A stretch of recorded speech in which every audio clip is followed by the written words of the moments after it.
Hello दोस्तों, star classes में आप सभी का स्वागत है। पिछले वीडियो में हम लोग जाने थे कि ओम का नियम का सत्यापन कैसे किया जाता है, ओम का नियम क्या होता है, ओम के नियम को प्रभावित करने वाले कारक कौन होते हैं, विद्युत प्रतिरोध क्या होता है, उनको प्रभावित करने वाले कौन से कारक होते हैं।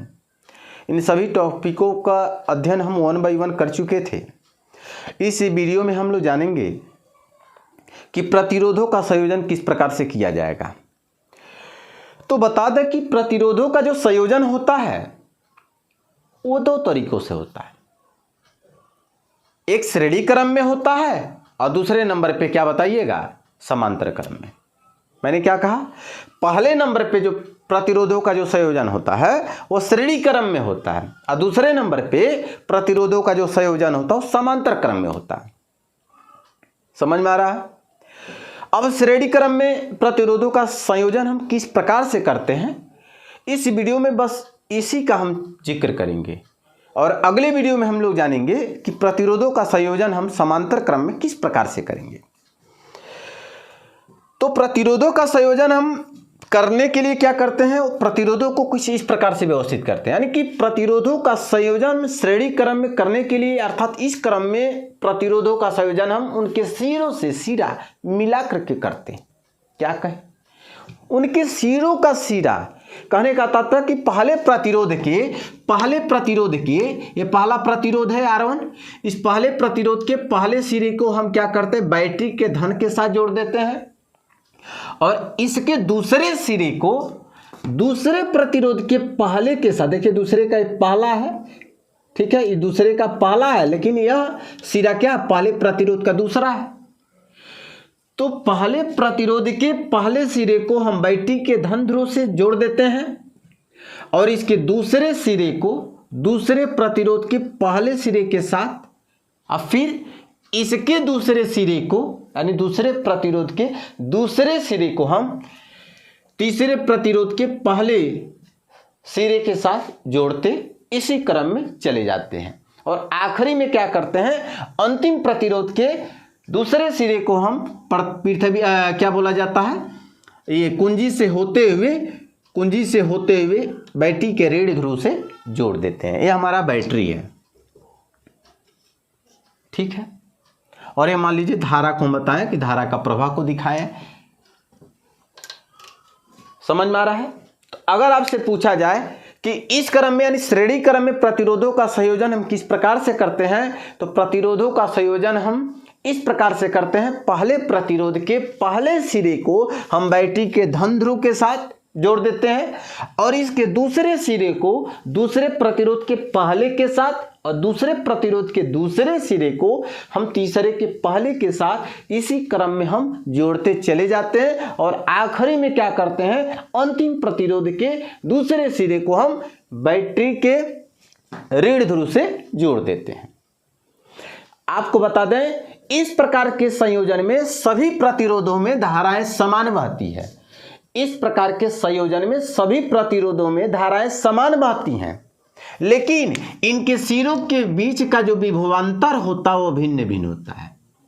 मान लीजिए यहाँ ये नाम दे देना और ये बी नाम दे रहे हैं। इनके सिरे यानी पहले प्रतिरोध के सिरों के बीच का जो विभवांतर है वो मान लें V1 है और प्रतिरोध R2 के सिरों के बीच का जो विभवांतर वो V2 है और प्रतिरोध R3 के सिरों के जो बीच का विभवांतर है वो V3 है।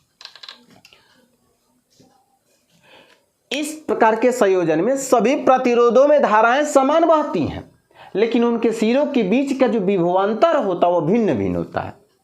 चित्र में A और B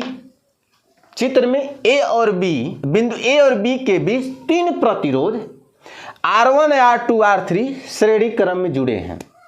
चित्र में बिंदु A और B के बीच 3 प्रतिरोध R1, R2, R3 श्रेणी क्रम में जुड़े हैं तथा बैटरी द्वारा लगाया गया विभवांतर भी है और इसमें बहने वाली धारा I है और इनके सिरों के बीच का विभवांतर क्रमशः V1, V2 व V3 है। तो प्रतिरोध R1 के सिरों के बीच का विभवांतर, R1 के सिरों के बीच का विभवांतर क्या है V1, ओम के नियम से लगाया जाए तो क्या होगा I इंटू R1, क्योंकि धारा सब में समान होगा। श्रेणी क्रम में याद रखिएगा धारा का जो प्रवाह होता है सब में समान होता है, लेकिन उनके सिरों के बीच का जो विभवांतर होता है वो भिन्न भिन्न होता है। तो प्रतिरोध R1 के सिरों के बीच का विभवांतर जो होगा V1 बराबर IR1 होगा।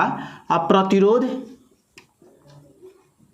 R2 के सिरों के जो बीच का विभवांतर होगा वो V2 बराबर IR2 होगा, और प्रतिरोध R3 के सिरों के बीच का जो विभवांतर होगा वो V3 बराबर IR3 होगा। इसलिए बैटरी द्वारा लगाया गया कुल विभवांतर V बराबर क्या होगा V1 प्लस V2 प्लस क्या हो जाएगा V3। मान ली विभवांतर क्या है V हो तो लिखना V बराबर क्या होगा V1 plus V2 plus V3, मतलब इन तीनों को जोड़ लिया जाए, इन तीनों के V1 V2 V3 तीनों का विभवांतर जोड़ दिया जाए तो बैटरी के द्वारा जितना लगाया गया दोनों का उनके उसी के न बराबर होगा। वही चीज मैंने यहाँ लिखा है। अब V1 का वैल्यू यहाँ से रख लीजिए तो IR1 होगा, और V2 का वैल्यू IR2 होगा, V3 का वैल्यू IR3 होगा। ठीक, ओम के नियम से लिखेंगे यदि सभी प्रतिरोधों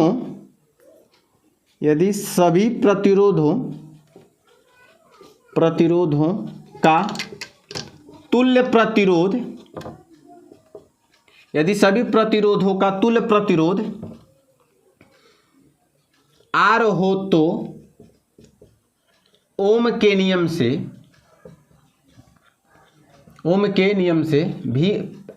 V बराबर क्या लिखा जाएगा IR। इस V के जगह क्या लिख देंगे IR बराबर IR1 plus IR2 plus IR3। I यहाँ रहने दीजिए, यहाँ I कॉमन कर लीजिए, इसमें I सब में है, I कॉमन कर लीजिए, क्या बच जाएगा R1 plus R2 plus R3। I से I कट जाएगा तो R बराबर क्या हो जाएगा R1 plus R2 plus R3। तो आप समझ गए होंगे कि प्रतिरोधों का संयोजन हम जब करते हैं श्रेणी क्रम में, तो श्रेणी क्रम में उन प्रतिरोधों का जो तुल्य प्रतिरोध होता है उन प्रतिरोधों के योग के बराबर होता है, होता है। समझ में आ रहा है? जैसा कि मैंने लिखा कि R बराबर R1 plus R2 plus R3। तो एक बार मैं पूरी बात को रिपीट कर दूं।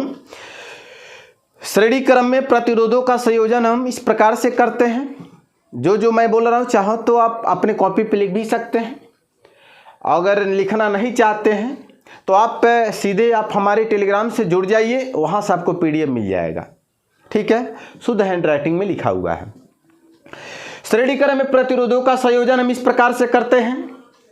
पहले प्रतिरोध के पहले सिरे को हम बैटरी के धन सिरे के साथ जोड़ देते हैं, और इसके दूसरे सिरे को दूसरे प्रतिरोध के पहले के साथ, फिर इसके दूसरे सिरे को अगले वाले प्रतिरोध के पहले के साथ जोड़ते हैं। इसी प्रकार से हम जोड़ते चले जाते हैं, और आखिरी प्रतिरोध के दूसरे सिरे को हम बैटरी के ऋण सिरे से जोड़ देते हैं। इस प्रकार के संयोजन में सभी प्रतिरोधों में धाराएं समान बहती हैं, लेकिन उनके सिरों के बीच का जो विभवांतर होता है वो भिन्न भिन्न होता है। चित्र में बिंदु A और B के बीच प्रतिरोध के 3 तार R1 R2 R3 श्रेणी क्रम में जुड़े हैं, और बैटरी द्वारा लगाया गया विभवांतर भी है, और इसमें बहने वाली धारा I है। और इनके पहले प्रतिरोध के सिरों के बीच का विभवांतर V1 है, और दूसरे प्रतिरोध के सिरों के बीच का विभवांतर V2 है, और तीसरे प्रतिरोध के सिरों के बीच का विभवांतर क्या है V3 है। तो ओम के नियम से हम देखें तो प्रतिरोध R1 के सिरों के बीच का विभवांतर जो होगा वो V1 बराबर होगा IR1। अब प्रतिरोध R2 के सिरों के बीच का जो विभवांतर होगा वो V2 बराबर हो जाएगा IR2। प्रतिरोध R3 के सिरों के बीच का जो विभवांतर होगा वो V3 बराबर हो जाएगा IR3। यदि सभी प्रतिरोधों का तुल्य प्रतिरोध R ले लिया जाए तो ओम के नियम से इस V के जगह पर क्या किया जाएगा V बराबर क्या लिख देंगे, IR लिख देंगे। और इस V1 की जगह आप जानते हैं IR1, V2 की जगह IR2, V3 की जगह IR3। अब क्या करते हैं, इन सब में से I कॉमन कर देते हैं। जैसे I कॉमन कर देंगे तो यहाँ हो जाएगा आपका R1, R2, R3, इस I को काट देंगे तो R बराबर हो जाएगा R1 plus R2 plus R3। समझ में आ रहा है? अगर आप स्क्रीनशॉट लेना चाहते हैं ले लीजिए।